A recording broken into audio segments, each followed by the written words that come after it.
Holy inevitable T1 victories. This As is they do. Flight Check. As they do.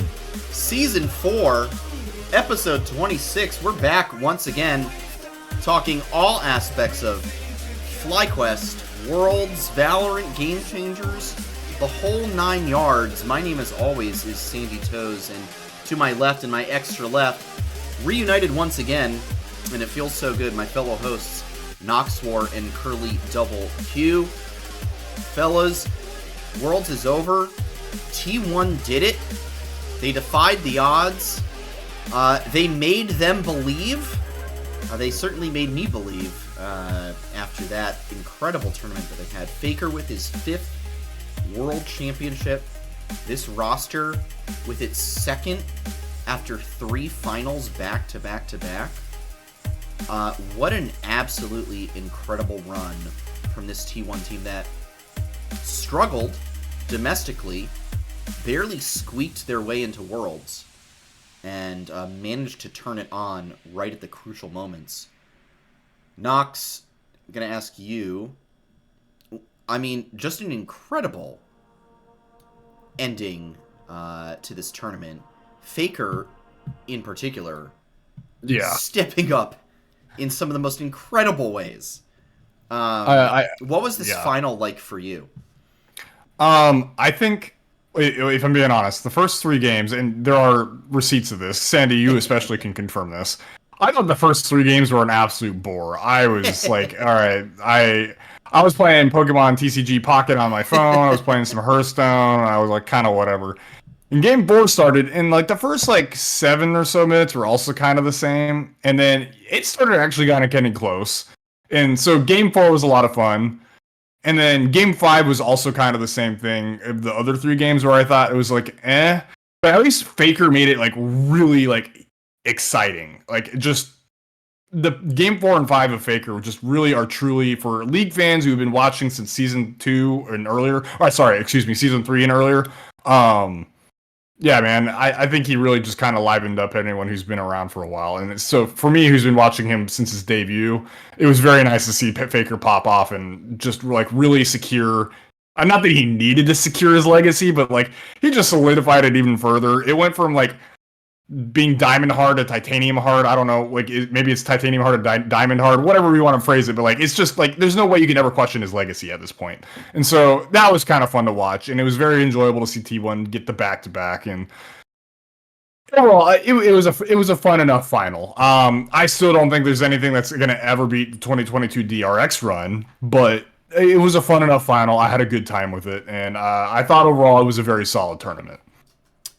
Yeah, definitely. I agree. This was a great tournament, and it was a good final. Maybe not a great final. I think people are probably going to tunnel on those games 4 and 5 and think of this as like, oh, the best final ever. But yeah, I do agree that games 1 through 3, bit of a stomp, not super interesting. Neither team looked like they knew what to do once they fell behind. Curly, how about you? Your perspective? Where does this, is this like one of the greatest finals for you? Are you looking for greatness elsewhere in this run from T1? How does this tournament rank for you ultimately? I mean, just overall, it was a very impressive run for T1 because they were, by the skin of their teeth, even made the tournament to begin with. Mm-hmm. And then they did the T1 thing where it's like, all right, it's Worlds time. We're just going to become the best team ever. Like the rest of the season didn't matter. We're here now. We're going to show you what we're about. And like, granted, at the start of Saturday, because I only really caught the first game and a half before I had to take care of other business. But like that first game, like looked like, damn, all right, BLG is just going to get this. And then it was not. BLG is going to get this. And what's crazy to think about is like if you go back, is everything in like 2022 is like really set them on this path. Like if they beat DRX there, we have a 3-peat right now for one. Right. But then the other thing is like this team has just looked so dominant on the international stage over the last 2 years where it's like I don't remember which, I think it was Riot Rody referenced the teaser for Worlds Finals 2022. How it was like, this is the only shot that Deft has to take down the king. And it really was, because like I don't think anyone can come for this like T1 team at all right now. And in fact, like there's a part of me that's thinking next season, depending on how everything goes, as long as they keep the roster together, like we could finally see the three-peat. I know we're like fast forwarding so far. We don't even know what season changes there might be. We don't know how all the new formats going to affect things, etc. But like, if I'm Joe Marsh, if I'm anyone like who makes decisions at T1, I'm like, how long can we keep this team together until they bust? That's what I'm thinking. And I mean, here's the thing. I don't know if y'all saw the report on it or not, but this was the most profitable year for T1 ever. Like, I think they made crazy. $24 million in profit this year. That's let me fact crazy. check. Let me fact check that before profit. I mean, I saw it somewhere. I mean, the T1. If I know anything, the same fans that are sending the trucks outside T1 HQ are the same fans that are willing to shell out the mega millions in order to support their squad. So absolutely, that's the not biggest, like, super surprising. It's common, like the biggest fans are the biggest haters. I know that like there's maybe some orgs that get more social media engagement theoretically. Mm-hmm. But I wonder, like, is T1 just maybe like the biggest org? Oh, far and away. It's not even close. Like, I'm trying to think, because there is like Carmine Core, but no, I think the thing is, Carmine Core is like, don't get me wrong, Carmine Core is like huge, right? Especially in France. Yeah. But T1 is like almost ascended, if not even almost. I think they have ascended their Korean regionality. They are that global, in my opinion. Yeah. Oh yeah. No, I mean that's fair. I mean, yeah, I'm trying to think of what like the equivalent would be. It's hard because there's so many, you know, in traditional sports, you know, franchises, they rise and they fall. You know, the Lakers were good for a long time, then, you know, haven't been good for a while. You know, I'm thinking maybe like a Real Madrid or a Barca, that's kind of what I was going. Yeah. or, a Barca, you know, a Man United, a Chelsea. Yeah. Like that's what I'm thinking of in terms of maybe the global reach of T1 at this point. Is absolutely incredible. So big congrats to T1. Congrats to Faker on his 5th. What do you guys think of the opening ceremony? What were your thoughts on that one? Amazing production. As a Linkin Park fan, man, I kind of liked it. I ain't gonna lie. It was like, she's not Chester, but I kind of liked it. It was like it was great when she hit, you know, and the, you know, weird Scientology controversies aside, when she hit that that one scream. Oh, dude, ecstasy, man. The early 2010s metalcore kid inside me, you know, went real hard on that one. I was going in. I was enjoying that. See, for me, like from the artistic direction, like that stage production in every aspect was ridiculous.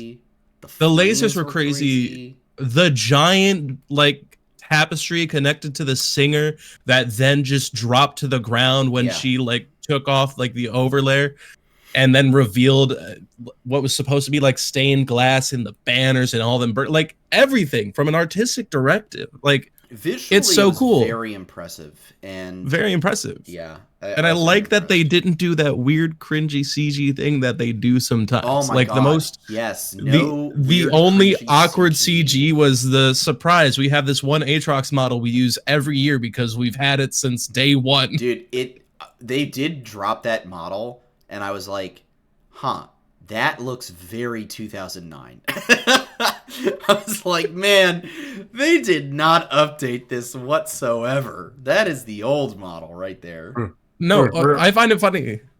It's like everyone's always like, why do they always have like Leona and Aatrox like every year? And it's like, because they've had them for so long that they just keep building off of the base. Do you have any idea how long, especially when you keep slashing your art department, how long it takes to make a good 3D model?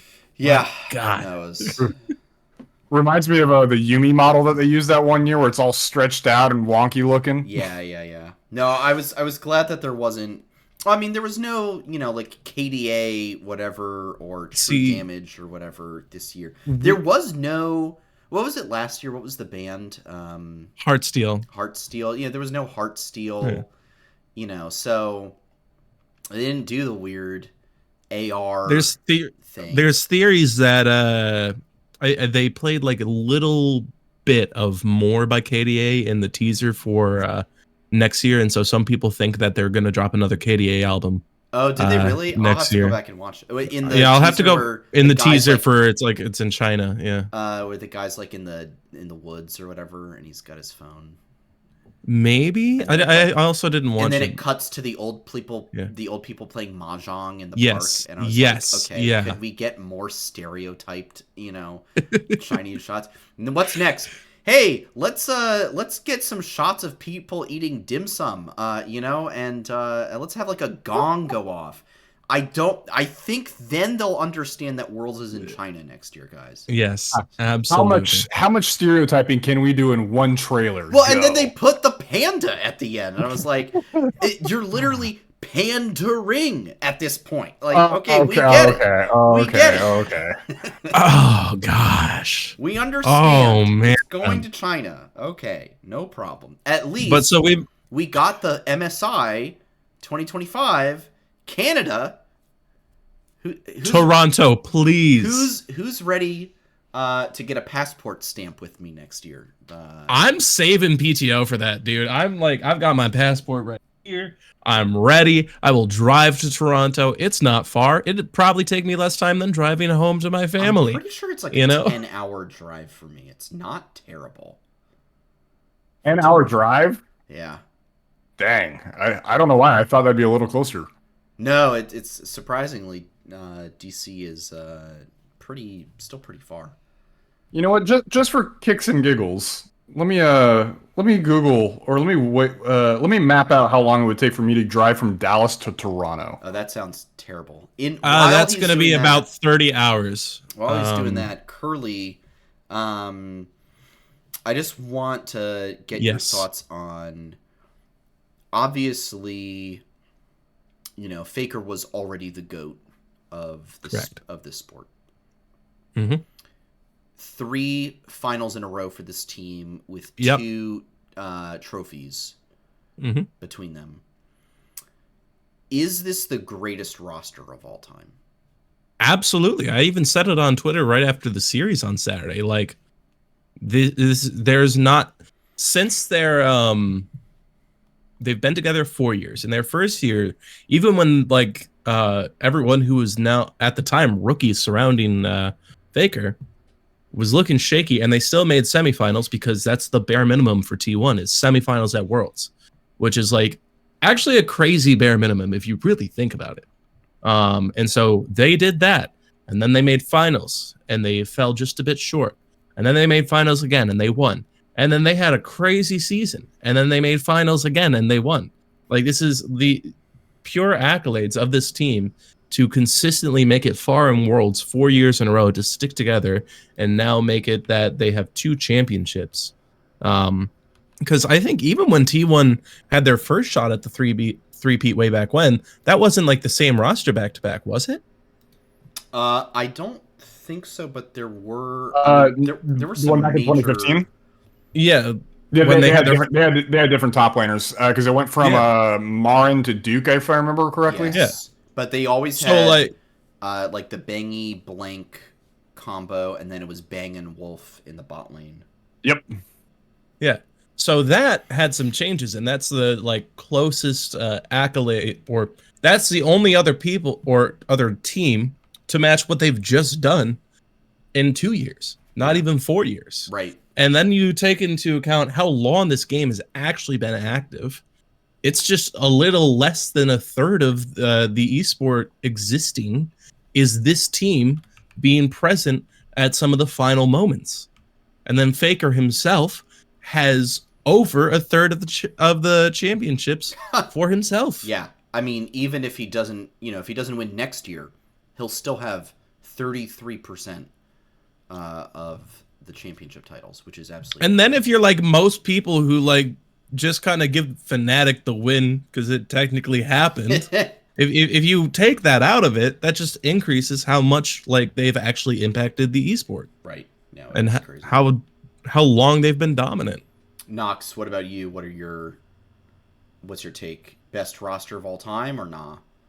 I think you have to give it to him. I mean, there was something that I think just unfortunately there was an aura about DRX in 2022 that was just like you're not stopping this team. They went through EDG, they had the inhibitor issue, they had death, the storylines. I actually unironically think that T1 was the better team going into that final. Yeah. However, I think there was just outside factors of just the team felt they were chosen and they played like they were chosen, and so therefore they were chosen to win, and they did win. Yeah. So no, I mean, 2 out of 3, yes, but in terms of being the better team in the past 3 World Finals, they're 3 for 3 in my opinion. So yes, this is far and away the best team that has ever graced the LoL world stage, period. So yeah, there's no touching this anytime soon. It's going to be a while. I mean, I'll go so far as to say I don't think this will ever be matched or repeated. I just think in this modern era, it's too difficult for teams to stay together.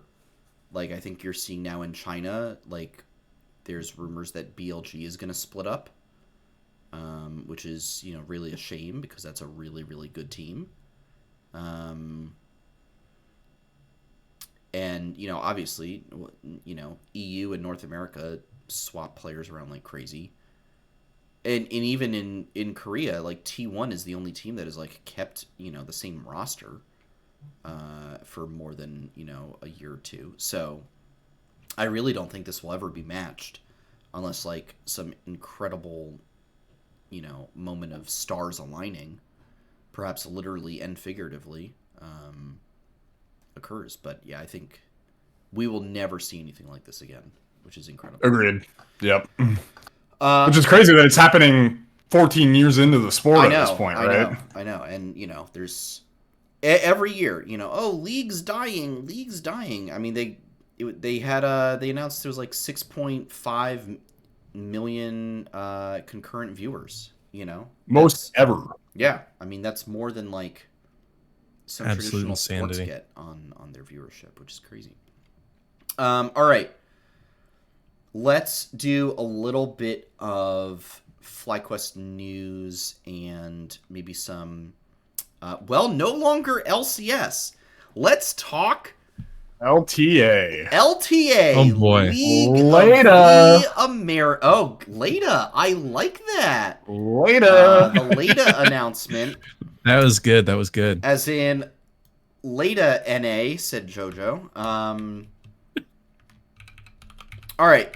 I will be the first to admit that I completely understood how splits 1 and 2 are supposed to work. Mm-hmm. I have no clue what the hell is going on in split 3. I asked someone who's esports certified to explain it to me on Twitter, and I certified. Man. Yeah, everyone remember that? Yeah. I did get a response that I still could not comprehend. So yeah, we'll figure it out. I mean, it's going to be a very interesting. All right, so for those of you who don't know, NA and LLA and Brazil have all been merged into one big region, and you've got 2 conferences. The League of the Americas North and the League of the Americas South, or LTA for short. Split 1 for LTA. It is for LTA North. I don't know how LTA South is doing it. I don't really care right now. It is a double elim bracket. Every match is best of 3. Top 4 teams go to the Split 1 playoffs. where they'll meet the top 4 teams from LTA South, Split 1, in a single elim tournament that is also best of 3 until you get to the finals, which is best of 5. Which, whatever, I guess. And only the winner goes to the 2025 First Stand. Riot Games, your penchant for naming stuff is not good. I don't know what's going on with this, but it's just simply not great. Yeah, there's like all kinds of new formats and stuff to dig into. I know LEC announced a new one. Its formats overhaul across. I don't even know what board. APAC is doing. This First Stand tournament, it's a 5-team tournament. What the heck is this? It's literally 2014 All-Stars, if you remember that. Oh, yeah, you're right. Yeah, that was like the first year I started watching, too. Yeah, that was the very first MSI, technically, but it hadn't been named MSI yet. That makes sense, yes. Yeah, I just like... I'm looking at LCP, it's just... They've got a weird deal as well. Oh my god. This is just so weird. What I was really hoping Riot would do was like, did you guys like? I don't know how much you two follow Valorant, but do you know the LTA of South, the LTA South bracket? How they qualify for these playoffs? It's the exact same way as LTA North, so it's not different at all. All right, sorry, go ahead. No, you're good. But basically, I was wondering, did you guys watch Valorant at all? I have watched, like last year. I have watched plenty of Valorant, yes. So you guys know Lock-In then, right? Yes, I do know Lock-In. Yes. Okay, that's kind of what I wanted. I know to happen. That's what I wanted as well. Lock-In was great. For those of you who don't know, if I can find the event. It's me. I'm those of you who don't know. So Lock-In was basically every single team from every region of Valorant. And granted, there's only 3 regions, right? And there's only 10 teams each, so it's 30 teams. That's still insane. That's insane. Only But in 2023, was it in 2024 as well? No, there was only 2023. What I would have loved to have had happen was Riot basically says, hey, I don't know, maybe the top 8 teams get automatic invites to Lock-In, right? Yeah. And then the rest are, you have to pay for yourself to come to this tournament. Make it a big prize pool, so that way, like, if you do well, you get paid off, and, like, you get, like, compensated for all the travel work and whatnot, and all that good stuff. But basically, just make it a giant 30-team tournament, or 32-team tournament if you need to make it, like, an even bracket or whatever. Yeah. And I think that would have been sick. And so you just like, hey, you have tons of LCS or LTA North Conference teams who are offering themselves up to go to this tournament. You have LEC teams that are willing to do it. You have the new, what was it, Sandy? The new PCS term? LCP. The new LCP teams that are offering to have the money to do it. Like LLC, you know, Limited Licensing Corporation. Yeah. So either I think that would have been the cool thing to do, right? Is basically you have all these teams that like just, hey, we shell out our own money, and it's like, hey, you can tell the teams that are truly dedicated to the sport too at that point, because they're the ones paying to go to this. So I think that would be really, really cool. That's what I would have hoped that Riot would have done, instead of this tiny little 5-team tournament that's just, I don't have any hype for it, even like, though I don't know the teams going or anything. Like, it could be the best teams in the world going, and I could be super hyped for North America going, even possibly, right?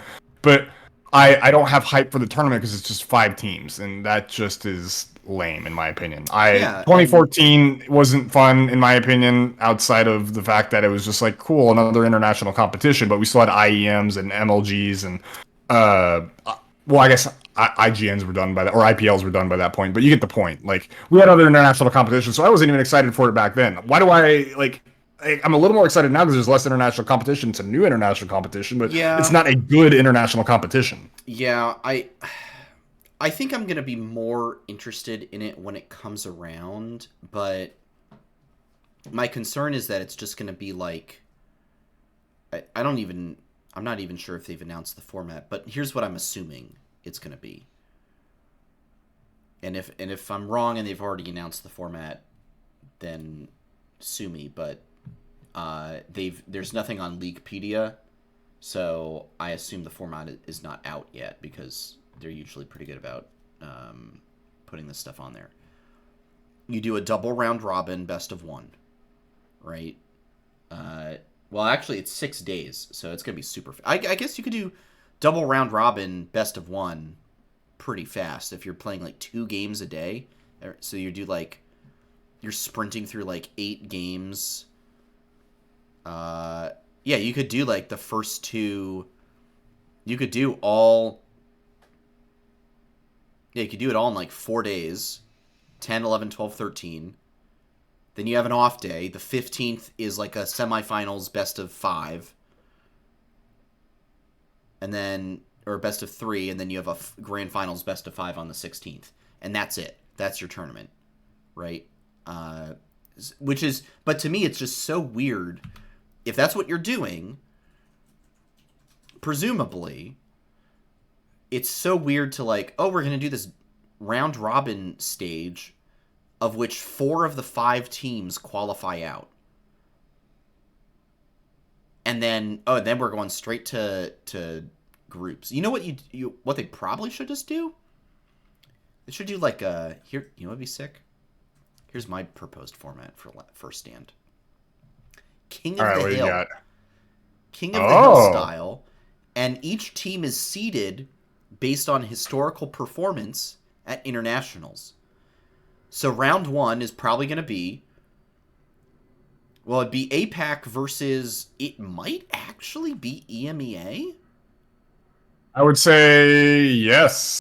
Because, I don't know. 100 Thieves kind of makes that question kind of hard, though, because they dropped it in plans. But is it like who's gone the furthest more recently? So the way they've calculated it in the past is they consider all teams. Okay.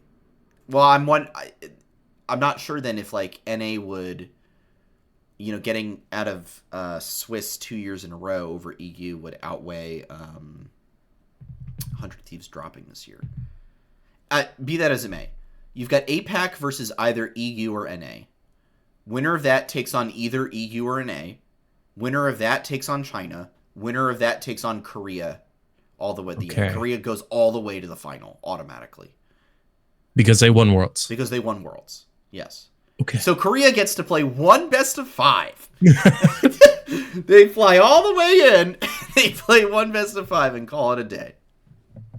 See, but then you could argue though, like, hey, let's put the. I mean, obviously it's not right. I don't. Well, did they say where this tournament's at? Where it's at LoL Park actually. Oh, so honestly, they don't even have to fly. Even go anywhere. That's my point.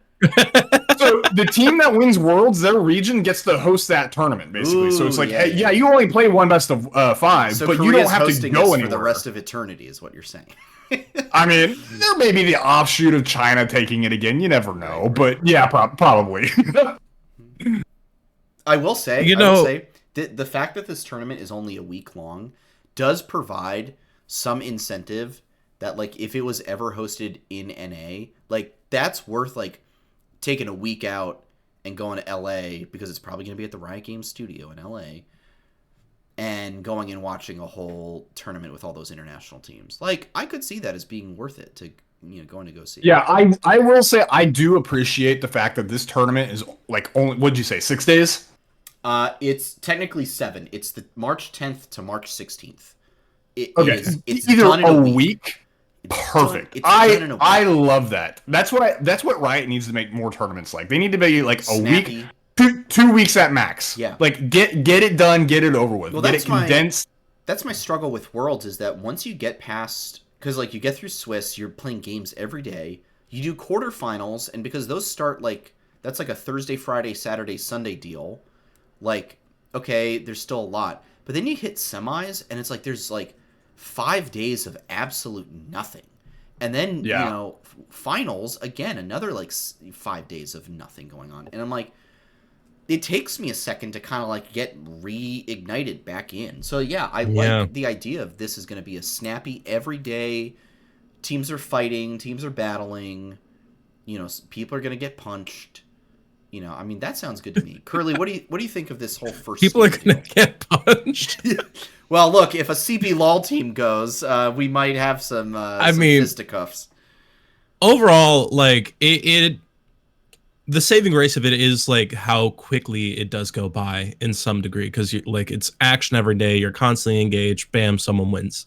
The format itself for like this kind of game is like could be worked out a little bit, especially the whole like the world's winner of the previous year gets to host it if that is how it is working out.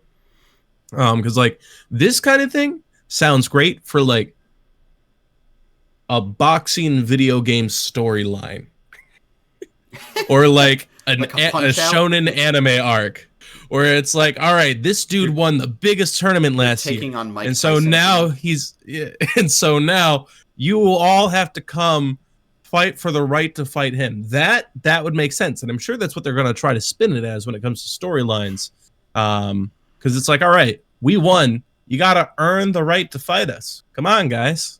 We're sitting there at King of the Hill. But like for a team game like this, I don't feel it translates very well. Yeah. But like I do like more gameplay, especially more international gameplay. And I think as with any new Riot thing, I don't think I've ever seen an inaugural Riot thing go smoothly. There's always something that's a bit shaky about it.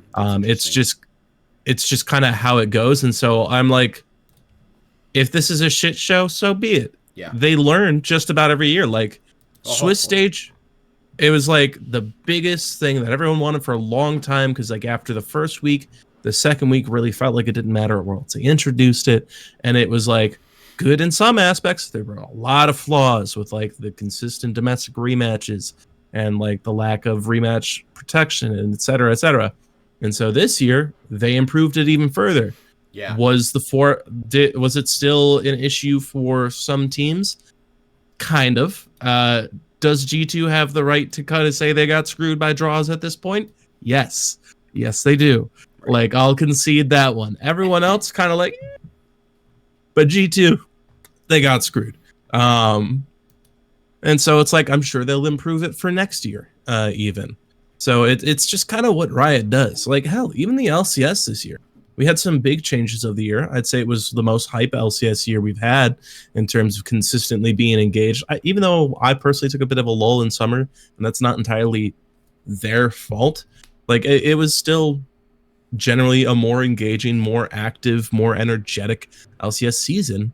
And I'm sure if it weren't for the fact that we were being like combined with the LLA and CB LOL next year, that we would probably continue to have that trajectory. And I'd say that we even potentially will, because I don't know what Mark Z's position is going to be. I don't know who's going to commission the LTA. I imagine if each conference has a commissioner, he's going to stay for LTA North and try to keep some of the momentum that he's built, like build off of the ideas he did this year. So it's kind of how Riot does things, where it's like they throw something at the wall. The first one usually doesn't work out. They build on it as they can. Yeah, and I'm looking at like, so I mean, so we talked about split 1. It's just a double elim bracket. Then you go to a playoffs, and winner of the playoffs goes to first stand. Split 2, double round robin best of ones. So we're basically going back to the 2023 season, or sorry, the 2024 spring format, right? So you play 14 games. That's it. Top 6 go to playoffs. And winner goes to MSI, and only the winner goes to MSI. So you better win spring. And then so it's like it's a straightforward format, right? You got to make playoffs, and then you got to win if you want to go international, which kind of sucks that it's only, winner goes, but, I mean, more incentive to perform well, right? Split 3 is where things kind of get funky, and I want to get your guys' take on it. It's almost like a weird version of Swiss, where it's not really Swiss, but kind of is. So, like, week 1, the matchups are determined by the standings in Split 2. So I don't know if that means that, like, the top 2 play each other, or, like, 1 plays 8, 2 plays 7. Well, 1 plays 8, 2 plays 7. Okay, so 1 plays 8, 2 plays 7, 3 plays 6, 4 plays 5. After weeks 1 and 2, the teams with the worst record select a team with a better record as their next week opponent. So basically, if you're an 0-1 team, you are playing a 1-0 team the next week. The thing that I don't understand is there's going to be 4 0-1 teams. So it's based off of your seeding from Split 2. So if you're an 0-1 team, but you were like say you lost, like you're the second seed coming into that, and you lost, you would probably, like in the first seed 1, you have the highest seeding, so you get first pick of the team that you want to play. Okay, so Split 2 really matters, is what I'm understanding. Yeah, especially for the early weeks of Split 3. Okay. Yes. So that happens weeks 1 and 2, and after week 3, higher ranked teams are granted the right of opponent selection. Obviously, you cannot play anyone twice. So you will have to play. I think you have to play everyone eventually. So what Mark Z was saying on the dive is that teams start getting eliminated after week 5. Yes. Oh, what? Yeah, so yes. It's actually week 4. So after week 4, sorry. 2 teams get eliminated, then 2 more get eliminated in week 5 and 1 in week 6. So there's like a chance that there's like a team that you do not play. Because they just get like, you don't go up against them, and then after week 4 they just get knocked out. Yeah, and it's supposed to, like, the argument basically was like, hey, your team went 0-3 and that sucks, but technically it wasn't like random like matchmaking or anything like Worlds is, so to speak. Like, your team picked the teams that they want to play, and they proceeded to lose 3 times in a row. They do not deserve to continue playing. What's crazy about that is, like, so you're gonna play 4 best of 3s. Imagine you get like 2-0'd every week. You just play 8 stage games in Split 3 versus like the 14 stage games you played in Split 2, and then your season's over. And it's GG on to season 16. That's crazy. So, yeah. And then the top 3. So, first of all, the winner of all of it, like the number 1, auto qualifies to Worlds, by the way. Yep. And there's not even a playoffs. It's just top 3 then go to this regional championship, which has a cool thing, in my opinion. They have like a juggernaut match where the number 1 North and the number 1 South team play each other. Winner goes straight to finals. Wow. And then the loser of that juggernaut match plays in like a like semifinal, basically, versus whoever comes out of the North 2 versus South 3 and South 2 versus North 3. Winners of that play.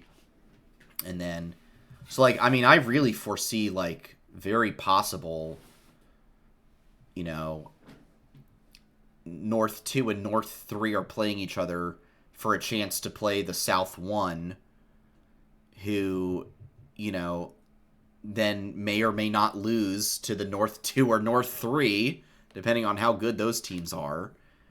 And then, you know, everyone goes, oh, see, you know, CBLOL doesn't deserve a slot. North America deserves a 3rd slot, blah, blah, blah. I can already hear those arguments coming down the pike. Oh, goodness. So, yeah.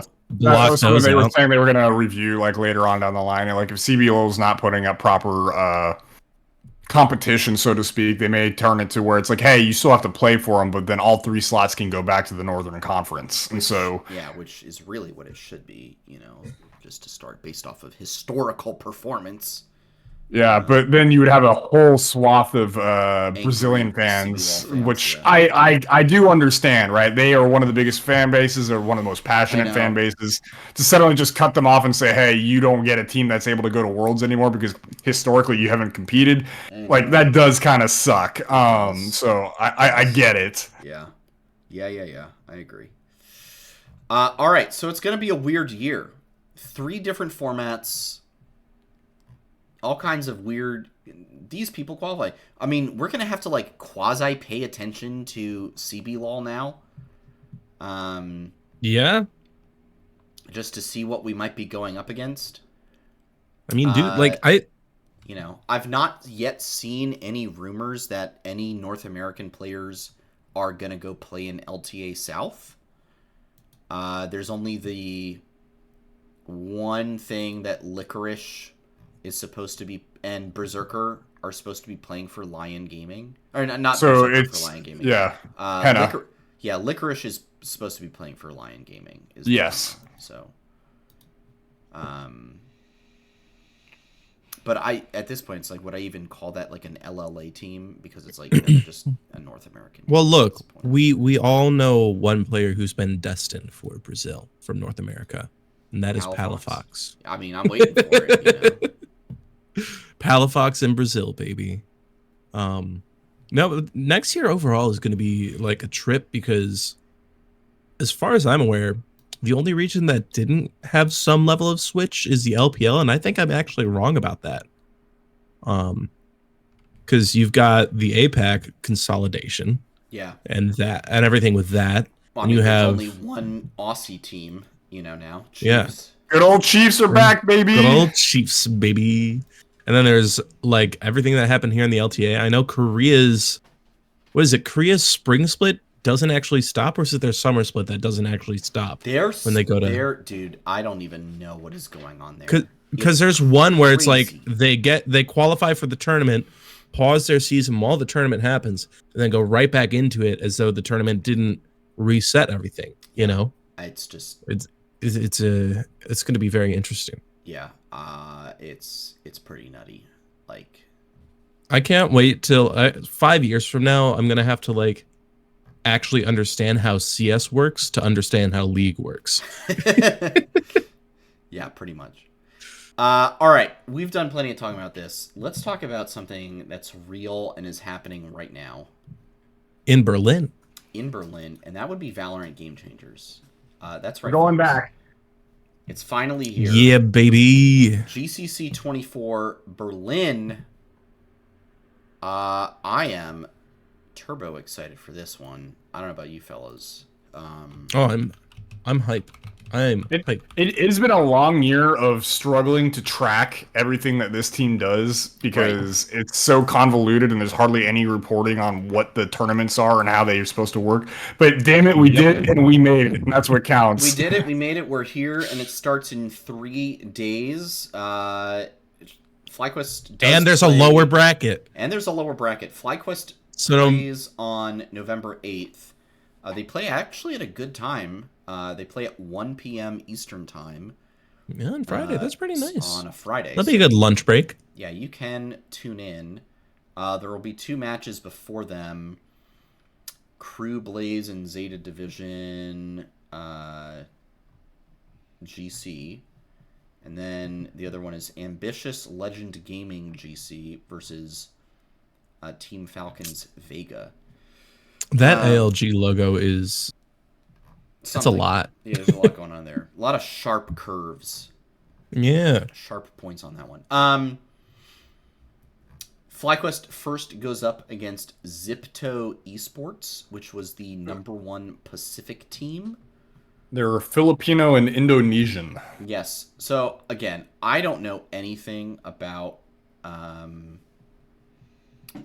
these teams or, like how good they're supposed to be, relative strength, anything like that. I mean, if I just look at, like, the GC rankings, I will note that Zipto Esports is currently ranked as number 2 behind Shopify Rebellion, so we got a bit of a rough draw, I think, to start. So this team is actually the same team as the 2023 roster, or mostly the same, I think. And they finished 4th last year in the 2023 BCT GC so tournament. A competitive team then is what yes. you're saying. Yeah. that. They're not to be like slept on, basically. Right. They are a team you need to put your respect into. Yeah, no, that makes sense. Um, all right. Well, I mean, what do you guys have as your expectations for this tournament for FlyQuest Red? I mean, I think we could make a decent impact. I really, I think my base expectations are we beat Zipto. We honestly probably lose to Shopify because they've just had our number all year. There's been the one tournament where we did take the match off of them, and that was awesome. But historically and consistently, it's just not there for us. So I'm expecting the loss there. We'll drop down to lower bracket quarterfinals.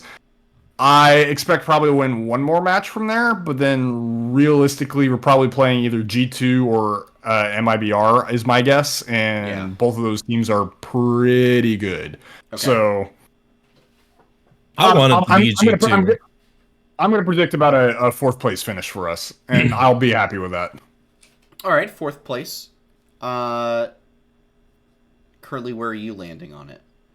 No, I can definitely see us making top 4. I think this team is motivated. I think we're gonna make a good shot for the finals, but it is a bit like it's a tight competition, and especially because of like how limited the pool of people or pool of teams is. It's if you trip up, you can be out. But at the same time, I don't know what the rematch policies are, so there's a good chance that you can always rematch whoever knocks you down to the lower bracket, depending on how things go, at least in semifinals. So I think top 4 is a very realistic expectation. I know you don't agree with me on this. I do want to face G2. I think it would just be a good thing to be able to have that experience. Their G2 Gozen has always been a very good GC roster, right? And program, and so like win or lose, the value of being able to face that caliber of a team is going to be good because if you're definitely learning something there, and I know if I was a pro player, I'd like a shot at some of the other people that I hold higher, or that other people hype up. So that's what I want. Yeah, I mean, I think for me, I'm looking for I'm hoping for. There's 10 teams here. I think I'm hoping for a top 6 finish. Is what I'm hoping for. I'm certainly worried about going up against Zipto. And then, it won't be easier because, we probably, even if we beat them, probably have to go up against Shopify next. And that's been a bit back and forth all year. I do think there's a world where FlyQuest Red can beat Zipto. We have seen, and, again, not knowing, not having watched anything from Zipto before, I'm just strictly speaking based off of my understanding of FlyQuest's strength. This team really does have the ability to hit certain highs. They have a particular ceiling that we have seen them pull out against Shopify Rebellion in the past. And I, for one, think that this is a great opportunity for them to demonstrate that ceiling consistently over the span of time that this tournament is, which is, just over a week. It's about 9 days, right? 9 days to demonstrate what you can do, what your ceiling is, what your peak is, and deliver. And, I think there's a lot of great opportunities to do that. And even if you get knocked down to lower bracket, there's going to be many more opportunities to show up. And I think they can. I'm really excited to watch this team play. I'm really excited to see what they can do. I think top 6 is going to be my expectation that I am setting. But I think that they have the ability to make a top 4 and do really well there. So that's kind of where I'm setting things at. I think something that can kind of be a telltale sign, by the way, because I was just looking at the Pacific matches. So Zipto played Zeta Division in a total of 5 maps, I guess, Yeah. technically. Ran into them twice, one in a best of 3 and one in a best of 5, and both times, like, it was not pretty. Zipto completely clapped Zeta. Yeah, So I would say when you watch the Zeta versus Crew match, that should probably be a good idea of like how good the rest of the teams are. If like Zeta like completely claps Crew, then that should give you an idea that basically if Lycan beat Zipto, like they're sitting pretty good. Yeah, that makes sense. All right. Any other thoughts on Valorant Game Changers? That starts November 8th. That is Friday, 7 a.m. Eastern Time. It's the first match. Don't worry, FlyQuest Red doesn't play until 1 p.m., so you have time to sleep. Plenty of time to sleep in. I don't think we ever mentioned it on the podcast, but just if we did, then I'll just a quick reminder. But technically, Lace is no longer on the team due to wrist issues. So EVV, I don't know how to pronounce the name properly, but EVV has joined the team, is now rounding out the roster instead of Lace. Yes, yeah. She is, which is great, and I think it'll be good. Obviously, sorry to see Lace go. Wrist issues suck. You hate to see it, but we're grateful that we do have someone stepping in. EVV, who I believe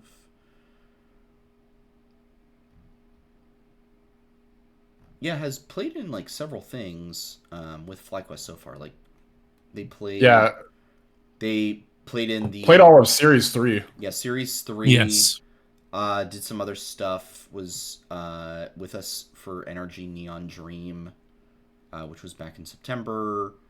Did some stuff in Fight or Flight 2, YFP Lockdown Arena, which I think YFP Lockdown Arena, if I'm not mistaken, was like not a like Game Changers thing. Like I think that was like a mixed, because like Fluffy Aimers and Blue Otter were in that, so I think that was like a mixed gender tournament as well. So they've been playing with the team since mid-July, so like plenty of synergy has been built up. We've got 3.5 months basically there, so a lot of time spent together. Yeah, we are still a legit team at this point. The synergy's there. I'm not worried about any like kind of, hey, how do you play with me kind of situation. Like what you see on stage is what you're gonna get. Like I expect the performances to be at the same standard of what we saw in Series 3. Yeah. Well, yeah. And I think this is a team that has, the capability of beating a team like Shopify Rebellion. They did it back in late July. So you hit that ceiling, and I think you're all good. All right. Well, I think that's basically everything we've got tonight. Unless you guys have any final topics that we want to hit on. I think I'm good. Excellent. I mean, we got all the LTA changes, we got Worlds, and then we covered VCTGC. So, no, I think should be solid and good to go. Perfect. All right. Thank you, everyone, for tuning in to another episode of Flight Check. Worlds is over. League of Legends is over. But Game Changers starts Friday, and you can tune in to that. Make sure to cheer on FlyQuest Red. They play at 1 p.m. versus Zipto Esports. And they'll be playing, hopefully, all weekend into next week. We will be watching, so you can be sure to follow us on Twitter for all of our reactions and thoughts to that tournament. You can catch the show at Flight Check Crew, myself at SantosDB, Nox at NoxWar with 2 R's, and Curly at Curly_QQ_. Make sure to hop into the Flight Check Discord as well. All kinds of esports discussion and otherwise taking place in there. And if you missed any part of this episode, the VOD is going to be up on YouTube tonight or tomorrow morning. If you're watching that and you want to catch the show live, we broadcast the episode usually every Monday night, usually at 8 p.m. Eastern Time, right here at twitch.tv/FlightCheckCrew. We may be going on a bit of a hiatus for a bit. So stay tuned, and we'll say more when we know more. More to follow. How about that? We'll just I think us three will get at least one more show in before the end of the year. But Oh, yeah. definitely. Definitely. Yes. At least one for sure. It's a coin toss as to whether or not we get a proper off-season episode, Yes, though. We'll see. That is true. We'll see. All right, Knox. Any shout-outs or plugs before we wrap up? Shout out to Allythist, who won the World's Community Pick'ems. So she has a World's jersey heading her way. Shout out to RHYS, RHYS, who won the raffle for the FlyQuest Championship shirt, which I'm currently wearing, by the way. Nice. So shout out to them. We'll get that sent off sometime later this week, probably on Wednesday. Shout out to my wife, who I kind of bamboozled a little bit by spinning her name on the first test run instead of on the actual run. So my bad on that. Love you. And then that should be about it. Go vote. Make sure you go vote tomorrow if you're in America. Yes. Curly, how about you? Shout outs, plugs, etc. Oh boy. Honestly, like I'm gonna really round it back out. Shout out to the story staff at Worlds. Like this was the most invested every teaser has ever made me for any League of Legends tournament ever. Like every teaser, like no matter how excited I was for that matchup that day, I watched that teaser. I'm like, this is the most hype event I've ever seen every time. So shout out to them and for making such a great tournament. And then shout out to Red, who's going to be going in this weekend. And then also shout out to fall slowly coming back to Northeast Ohio because it got really warm these last couple weeks, but it's starting to chill again, and I would like it to stay chill. Very chill. All right. Shout out to it being brighter earlier, and anti shout out to it being darker earlier. Bring back summertime. Bring back summertime. All right. Nah, I'm loving this. Curly's McDonald's. He's loving it. Hermit. No, I'm hermiting. I like it. All right. It's nice. None of us are. Well, that'll be it for us. We'll be back sometime soon to discuss all the goings-ons. So for now, please stay safe out there. Bite your teeth. Don't forget to hit the head on the nail. And hopefully we'll see you all very, very soon. Adios, everybody. Have a good one, guys. Peace, y'all.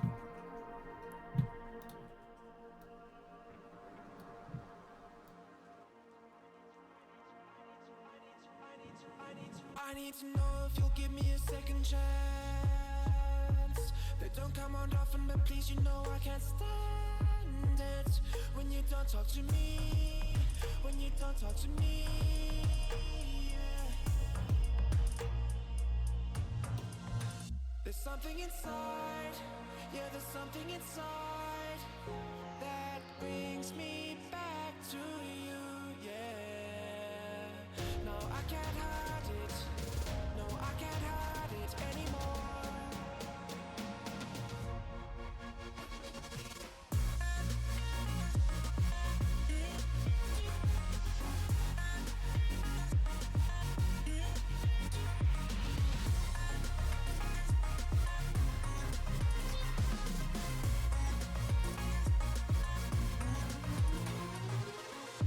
I don't know why,